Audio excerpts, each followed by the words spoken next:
Jagan government వచ్చిన దగ్గర నుంచి తెలుగుదేశం పార్టీ ఇదిగో ముందస్తు ఎన్నికలు అని చెప్పి హడావుడి చేస్తానే వస్తుంది.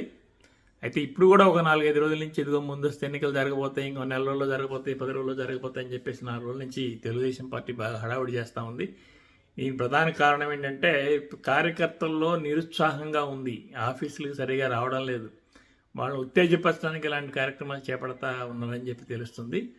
రీసెంట్గా ఎన్నికల ఆఫీసర్లు స్టేట్కి వచ్చారు, వాళ్ళు రకరకాల కార్యక్రమాలు ఏర్పాట్లను పరిశీలిస్తున్నారు.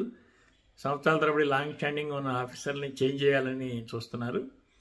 మామూలు ఎన్నికల సంఘం క్లియర్గా ప్రకటించింది, డేట్ ప్రకారమే ఎన్నికలు జరుగుతాయి తప్ప ముందస్తుగా జరగవని. గతంలో జగన్ ఒకసారి ఎన్నికలు కొంచెం 10-15 రోజుల ముందు జరగవచ్చు అని జగన్ అన్నాడు. జగన్ కూడా ఇదే స్ట్రాటజీతో అని ఉంటాడు, ఎన్నికలకి సమాయత్తం చేద్దాం, కార్యకర్తల్ని నాయకులను ఉత్సాహపరుద్దాం. కానీ వాస్తవానికి ఎన్నికల మాత్రం షెడ్యూల్ ప్రకారం సమయం ప్రకారమే జరుగుతాయని ఎన్నికల సంఘం ప్రకటించింది.